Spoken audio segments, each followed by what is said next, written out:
आजमगढ़ को समझने वाले 4 शब्दों में पूरी बात कह देते हैं। हाथी, लाठी और 786। मतलब या तो यहाँ से हाथी जीत सकता है, या लाठी मतलब यादव जीत सकता है, या 786 मतलब मुस्लिम उम्मीदवार जीत सकता है। बाकी किसी की दाल नहीं गलती।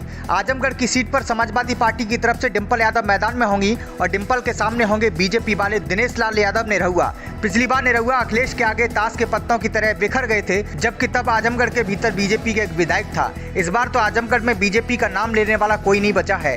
10 की 10 सीटों पर सपा का कब्जा है। ऊपर से समाजवादियों की भाभी डिंपल यादव के सम्मान का फैक्टर होगा वह अलग। निरहुआ कितने वोटों से हारेंगे, बस इसी बात का इंतजार है। अखिलेश यादव ने आजमगढ़ के सभी विधायकों और पदाधिकारियों को बुलाकर एक राय ली है। वहां से डिंपल यादव को चुनाव लड़ना चाहिए या नहीं, जिस पर सभी लोगों ने डिंपल यादव को लड़ने की हामी भर दी है। और आजमगढ़ कन्नौज नहीं है, आजमगढ़ ने हामी भर दी। इसका मतलब आजमगढ़ ने हामी भर दी। निरहुआ ने चुनाव लड़ने पर क्या कुछ कहा है, सुन लीजिए। तो हमेशा प्रत्याशी ऐसा ही होना चाहिए कि लगे कि ये दोनों एक दूसरे को टक्कर देंगे।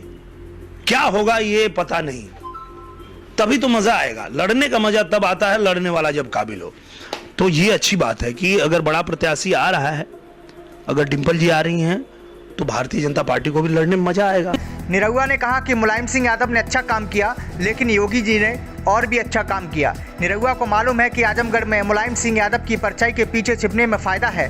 मुलायम सिंह यादव की छतरी के नीचे चलेंगे तो बचे रहेंगे और कुछ 2-4 वोट मिल भी जाएंगे। आजमगढ़ लोकसभा सीट पर 23 जून को उपचुनाव है। सपा से डिंपल यादव प्रत्याशी होंगी, बीएसपी से सलाम और गुड्डू जमाली प्रत्याशी होंगे और बीजेपी की तरफ से आधिकारिक ऐलान अभी तक नहीं हुआ है, लेकिन माना यह जा रहा है कि निरहुआ ही आजमगढ़ से प्रत्याशी होंगे। 1996 से आजमगढ़ में सिर्फ मुस्लिम और यादव ही उम्मीदवार जीतते आ रहे हैं। रमाकांत यादव ने 1996 में सपा प्रत्याशी के तौर पर जीत हासिल की थी और 2004 में बीएसपी और साल 2009 में बीजेपी के टिकट पर चुनाव जीते थे। साल 1998 और 2008 में सीट पर उपचुनाव में बीएसपी के अकबर अहमद ने जीत हासिल की थी और 2014 में मुलायम सिंह यादव, 2019 में अखिलेश यादव और अब डिंपल यादव के जीतने की उम्मीदें हैं। दोस्तों, इस वीडियो को ज़्यादा से ज़्यादा शेयर कीजिए, हमारे पोस्ट को लाइक कीजिए और कमेंट कीजिए और चैनल को सब्सक्राइब कीजिए। तो हमेशा प्रत्याशी ऐसा ही होना चाहिए कि लगे कि ये दोनों एक दूसरे को टक्कर देंगे।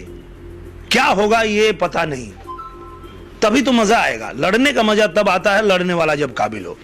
तो ये अच्छी बात है कि अगर बड़ा प्रत्याशी आ रहा है, अगर डिंपल जी आ रही हैं, तो भारतीय जनता पार्टी को भी लड़ने में मजा आएगा। तो हमेशा प्रत्याशी ऐसा ही होना चाहिए कि लगे कि ये दोनों एक दूसरे को टक्कर देंगे। क्या होगा ये पता नहीं, तभी तो मजा आएगा। लड़ने का मजा तब आता है लड़ने वाला जब काबिल हो।